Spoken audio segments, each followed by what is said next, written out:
ಆತ್ಮೀಯರೇ, ಎಲ್ರಿಗೂ ನಮಸ್ಕಾರಗಳು. ಇದೀಗ ತಾನೇ ಆಯುಕ್ತರ ಕಚೇರಿಯಿಂದ ನೀವೆಲ್ಲರೂ ಬಯಸಿದ್ದಂತಹ ಏನು ಶಿಕ್ಷಕರ ವರ್ಗಾವಣೆಗೆ ಜಾತಕ ಪಕ್ಷಿ ಅಂತ ಕಾಯ್ತಾ ಇದ್ರಿ, ಆ ಒಂದು ಖುಷಿಯ ವಿಚಾರವನ್ನು ಹೇಳಲಿಕ್ಕೋಸ್ಕರ ಈ ವಿಡಿಯೋ ಮಾಡಿದ್ದೀನಿ. ಇದೀಗ ತಾನೇ ಏನು ಶಾಲಾ ಆಯುಕ್ತರ ಕಾರ್ಯಾಲಯದಿಂದ ಒಂದು ಜ್ಞಾಪನ ಬಂದಿದ್ದು, ಆ ವಿಚಾರನ ತಮ್ಮೊಂದಿಗೆ ಹಂಚಿಕೊಳ್ಳುತ್ತಾ ಸ್ವಲ್ಪ ಚರ್ಚೆ ಮಾಡೋಣ ಅಂತ ಉದ್ದೇಶಕ್ಕೆ ಇವತ್ತು ವಿಡಿಯೋ ಮಾಡ್ತಾ ಇದ್ದೀನಿ. ನೀವೆಲ್ಲ ನೋಡ್ತಾ ಇದ್ದೀರಾ, ಈಗ ಆದೇಶ ಕಾಪಿ ಇವತ್ತು ದಿನಾಂಕ 20/5/2025 ಆದೇಶ ಬಂದಿದೆ. 2024-25ನೇ ಸಾಲಿನ ಶಿಕ್ಷಕರ ಸಾಮಾನ್ಯ ವರ್ಗಾವಣೆ ಸಂಬಂಧ ಪೂರ್ವಭಾವಿ ಚಟುವಟಿಕೆಗಳ ಭಾಗವಾಗಿ ಡಿಸೆಂಬರ್ 24ರ ಅಂತ್ಯಕ್ಕೆ ಶಿಕ್ಷಕರ ಅಂತಿಮ ವೇಟೇಜ್ ಅಂಕಗಳನ್ನು ತಂತ್ರಾಂಶದಲ್ಲಿ ಪ್ರಕಟಿಸಿರೋ ಬಗ್ಗೆ ನೀವೆಲ್ಲ ನೋಡ್ತಾ ಇದ್ದೀರಿ. ನೋಡಿರಿ, ಇದು ಎಲ್ಲರೂ ಸುಮಾರು ಸರಿ ಕೇಳ್ತಾ ಇದ್ದೀರಿ. ಭಾಳ ಜನ ನಾನು ಕೂಡ ಉತ್ತರ ಕೊಟ್ಟಿದ್ದೆ ಫೋನ್ ಮಾಡಿದಾಗ. ಸರ್, ಶಿಕ್ಷಕರ ವರ್ಗಾವಣೆಯಲ್ಲಿ ಯಾವುದು ಕಟ್ ಆಫ್ ಡೇಟ್ ಹಿಡಿಬೋದು, ಕೆಲವು ಸೆಪ್ಟೆಂಬರ್ ಅಂತ ಕೇಳ್ತಿದ್ರು, ನವಂಬರ್. ನಾನು ಹೇಳ್ತಿದ್ದೆ ಉತ್ತರದಲ್ಲಿ, ನನಗೆ ಗೊತ್ತಿರೋ ಮಾಹಿತಿ ಪ್ರಕಾರ ಲಾಸ್ಟ್ ಇಯರ್ ಎಲ್ಲ ಮಾಡಿದಾಗ ಡಿಸೆಂಬರ್ನ ವೇಟೇಜ್ ಪರಿಗಣಿಸ್ತಾರೆ ಅಂತ ಹೇಳ್ತೇವೆ. ಡಿಸೆಂಬರ್ ತಿಂಗಳವರೆಗೂ ವೇಟೇಜ್ ಅಂಕಗಳನ್ನು ಪರಿಗಣಿಸ್ತಾರೆ. ಜೊತೆಗೆ ಈ ಆದೇಶ ಕಾಪಿಯಲ್ಲಿ ಇನ್ನೂ ಸಾಕಷ್ಟು ವಿಚಾರಗಳನ್ನು ತಿಳಿಸ್ತಾ ಇದ್ದಾರೆ.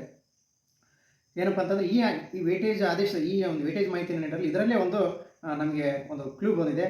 ವರ್ಗಾವಣೆ ಆಗುತ್ತೋ ಇಲ್ಲೋ, ವರ್ಗಾವಣೆ ನಡೆಯುತ್ತೋ ಇಲ್ಲೋ ಅಂತ ಭಾಳ ಜನ ಚರ್ಚೆ ಮಾಡ್ತಿದ್ರು, ಕೇಳ್ತಿದ್ರು ಗ್ರೂಪಲ್ಲಿ. 2024-25ನೇ ಸಾಲಿನ ವರ್ಗಾವಣೆ ಆರಂಭ ಈ ಆದೇಶದ ಮುಖಾಂತರ ಆರಂಭವಾಯಿತು ಅಂತ ನಾವು ತಿಳ್ಕೊಬೋದಾಗಿದೆ. ಹಾಗಾಗಿ ಎಲ್ಲರೂ ತಿಳ್ಕೊಬೇಕಾಗಿರ್ತಕ್ಕಂಥ ಮಾಹಿತಿ ಅಂದರೆ, ಕಟ್ ಆಫ್ ಡೇಟು ಡಿಸೆಂಬರ್ವರೆಗೂ ಹಿಡಿತಾರೆ.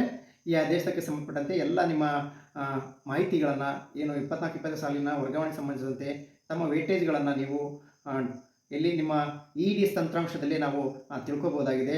ಇಲಾಖೆ ವೆಬ್ಸೈಟ್ನಲ್ಲಿ ಪ್ರಕಟಿಸಿ ಈಗಾಗಲೇ ಮಾಹಿತಿಯನ್ನು ಹಿಂದೀಕರಿಸಲಿಕ್ಕೆ ಅವಕಾಶವನ್ನು ಸಾಕಷ್ಟು ಬಾರಿ ಕೊಟ್ಟಿದ್ದರು. ಅದರ ಪ್ರಕಾರ ಈಗ ಮುಂದುವರೆದಾಗಿ ಈಗ EDSನಲ್ಲಿ ನಾವು ನಮ್ಮ ವೇಟೇಜ್ ಅಂಕಗಳನ್ನು ನೋಡ್ಕೊಳ್ಬೋದಾಗಿದೆ.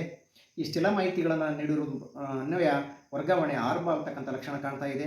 ಇನ್ನು ಹಲವಾರು ವಿಚಾರಗಳನ್ನು ಮುಂದಿನ ದಿನಗಳಲ್ಲಿ ವರ್ಗಾವಣೆ ಬಗ್ಗೆ ಮತ್ತೆ ಮುಂದಿನ ಆದೇಶ ಬಂದಾಗ ಅಥವಾ ಮಾಹಿತಿಗಳನ್ನು ತಿಳ್ಕೊಂಡು ಹೇಳ್ತೀನಿ ಅಂತ ಹೇಳಿದ್ದೆ. ಈಗ ಪ್ರಥಮ ವರ್ಗಾವಣೆ ಈ ವರ್ಷದ ಮಾಹಿತಿ ಪ್ರಕಾರ EDS ನಿಮ್ಮ ಕಟ್ ಆಫ್ ಡೇಟ್ ಡಿಸೆಂಬರ್ಗೆ ಪರಿಗಣಿಸಿದ್ದಾರೆ ಅಂತಕ್ಕಂಥ ಮಾಹಿತಿಯನ್ನು ತಿಳಿಸ್ತಾ, ಜೊತೆಗೆ ಇನ್ನು ಮುಂದುವರೆದು ನಾನು ಕೂಡ ನಾಳೆ ನಡೆದು ಬೆಂಗಳೂರಿಗೆ ಹೋಗ್ತಕ್ಕಂಥ ವಿಚಾರ ಇದೆ. ಇನ್ನು ಹಲವಾರು ಏನು ನಾವು ಕೊಟ್ಟಿರ್ತಕ್ಕಂಥ ಡಿಸೆಂಬರ್ 7ನೇ ತಾರೀಕು ನಾವು ಹಲವಾರು ಮನವಿಯಲ್ಲಿ ಹಲವಾರು ಬದಲಾವಣೆಗಳನ್ನು ನಾವು ಅಪೇಕ್ಷೆ ಮಾಡಿದ್ವಿ. ಶಿಕ್ಷಕರ ಒಕ್ಕೂರಿನ ಅಭಿಪ್ರಾಯದಂತೆ ನಾವು ಏನು ಇದು ಮಾಡಿದ್ವಲ್ಲ ಗೂಗಲ್ ಮೀಟಲ್ಲಿ, ಸಾಕಷ್ಟು ಶಿಕ್ಷಕರ ಮನವಿಗಳನ್ನು, ತಮ್ಮ ಬೇಡಿಕೆಗಳನ್ನು ಹೇಳಿದ್ರು, ಅದನ್ನು ಕೊಟ್ಟಿದ್ದೀವಿ. ಅದು ಯಾವ ಹಂತದಲ್ಲಿದೆ ಅಂತಕ್ಕಂಥದ್ದನ್ನು ಚರ್ಚೆ ಮಾಡಿ ತಿಳ್ಕೊಂಡು ಬರೋ ಉದ್ದೇಶಕ್ಕೋಸ್ಕರ ನಾಳೆ ನಡೆದು ಬೆಂಗಳೂರು ಹೋಗ್ತಾ ಕಚೇರಿಗೆ ಹೋಗಿ ಎಲ್ಲ ಮಾಹಿತಿಗಳನ್ನು ಅಪ್ಡೇಟ್ ಮಾಡ್ತೀನಿ. ಇದು ಇವತ್ತಿನ ನಿಮ್ಮೊಂದಿಗೆ ಇರತಕ್ಕಂಥ ಮಾಹಿತಿ ಅಂತ ಹೇಳ್ತಾ, ಮತ್ತು ದಯವಿಟ್ಟು ಈ ವಿಡಿಯೋನ ಯಾವುದೇ ರೀತಿ ನೀವು ಸ್ಕಿಪ್ ಮಾಡದೆ ನೋಡಿ.